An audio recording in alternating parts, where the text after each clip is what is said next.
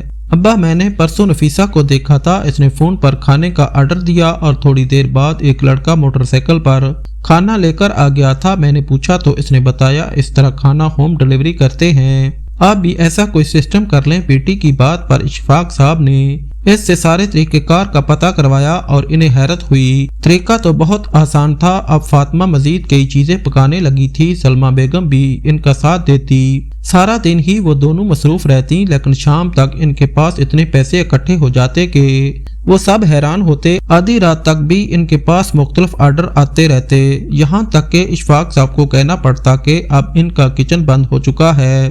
دن ہفتوں میں بدلنے لگے اور ہفتے مہینوں میں۔ اشفاق صاحب نے اتنے پیسے کبھی اپنی نوکری سے نہ کمائے تھے جتنے انہیں یہ کھانا فروخت کر کے پیسے ملنے لگے تھے۔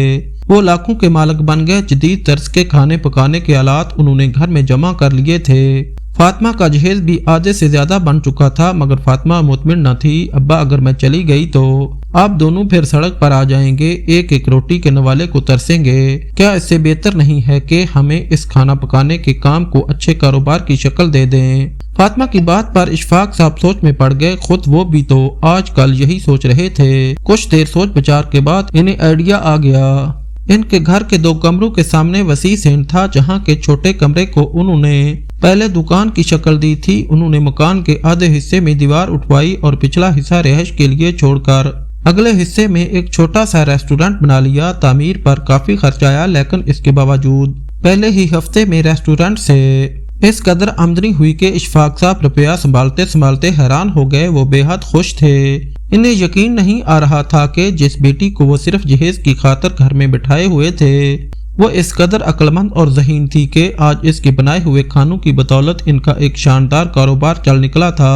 اب ریسٹورنٹ میں کھانا پکانے والے کئی افراد تھے۔ سارا دن گاہکوں کی ایک قطار لگی رہتی۔ اشفاق صاحب نے باہر کرسیاں میزیں لگا کر لڑکوں کے بیٹھنے کا انتظام کر دیا تھا، جبکہ اندر کمروں میں ایک شاندار سا فیملی ہال بھی بنا دیا تھا۔ بیٹھے بٹھائے وہ ایک انتہائی مالدار انسان بن گئے تھے۔ گھر میں پیسے کی ریل پیل ہونے لگی تو الگ گھروں میں رہتے بیٹوں کے منہ میں بھی پانی بھرنے لگا۔ وہ دونوں سر جوڑ کر بیٹھ گئے۔ ابا کے پاس صحیح مال جمع ہو گیا۔ جب ابا کا اتنا اچھا بنایا کاروبار ہے تو ہمیں کیا ضرورت ہے چھوٹی موٹی نوکریاں کرنے کی؟ دونوں یہی سوچ رہے تھے اور پھر آخر کار ایک روز بڑا مدثر اور چھوٹا شبیر دونوں ہی ریسٹورنٹ آ پہنچے۔ اس وقت ایک گاہک اپنے پچھلے پورے مہینے کے بل کی ادائیگی اشفاق صاحب کو کر رہا تھا۔ اس نے رقم دینے کے لیے اشفاق صاحب کی جانب بڑھائی، لیکن مدثر نے لپک کر وہ رقم تھام لی۔ ارے میں بھی تو ان کا بیٹا ہوں، اس کاروبار پر میرا بھی تو حصہ ہے۔ رقم بابا کو دینے کی بجائے آپ مجھے بھی دے سکتے ہیں، خوش آمدانہ انداز میں کہتے ہوئے اس نے پیسے لپیٹ کر اپنی جیب میں ڈال لیے۔ اشفاق صاحب کے ماتھے پر بل پڑ گئے۔ چھوٹا شبیر بھی ہوٹل کے ملازمین سے ہاتھ ملاتے ہوئے اپنا تعارف کروا رہا تھا۔ ابا جان، ہم نے فیصلہ کر لیا ہے، اب ہم اپنی اپنی نوکریوں پر نہیں جائیں گے بلکہ آپ کے ساتھ کاروبار میں ہاتھ بٹائیں گے، کیونکہ آپ بوڑھے ہو رہے ہیں اور اتنا کاروبار اکیلے آپ نہیں سنبھال سکتے۔ ہمیں آپ کی فکر ہے، بڑا مدثر چاپلوسی بھرے انداز میں کہہ رہا تھا۔ اشفاق صاحب مسکرا اٹھے۔ ہاں ابا جان، آپ کی صحت اب ایسی ہے نہیں کہ آپ دن رات مشقت کریں۔ میں روز جب ریسٹورنٹ کے سامنے سے گزرتا تو آپ کو محنت کرتے دیکھ کر مجھے شدید افسوس ہوتا تھا، لیکن اب آپ فکر نہ کریں، آپ چاہیں تو دن رات گھر پہ آرام کیا کریں۔ اب میں اور شبیر آ گئے ہیں، اسٹوڈنٹ کو ہم بخوبی سنبھال لیں گے۔ وہ مزید کہہ رہا تھا۔ اشفاق صاحب نے مسکراتے ہوئے اپنا سر جھٹکا۔ بیٹے کیا چاہتے تھے یہ تو ان کے چہرے پر صاف لکھا ہوا تھا۔ میں بھی یہی سوچ رہا تھا، کاروبار اچھا تو ہے لیکن اسے مزید بڑھانے کی ضرورت ہے۔ اگر میرے ساتھ تم دونوں بھی شریک ہوتے ہو تو لازمی بات ہے کہ ہمیں مزید جگہ کی ضرورت ہے، ہمیں مزید جگہ کی ضرورت پڑے گی۔ میں یہ سوچ رہا ہوں کہ گھر کا پچھلا رہائشی حصہ بھی ریسٹورنٹ میں شامل کر لوں، لیکن پھر سلمہ اور فاطمہ کہاں جائیں گی؟ اشفاق صاحب نے مصنوعی پریشانی سے کہا تو شبیر اور مدثر ایک دوسرے کا منہ دیکھنے لگے۔ ارے بابا، ہر جگہ کرائے کے مکان مل جاتے ہیں، آپ کہیں بھی کرائے کا مکان لے کر اماں اور فاطمہ کو ٹھہرا دیجئے گا، اور ویسے بھی تو فاطمہ کی تو شادی کرنی ہے نا آپ نے۔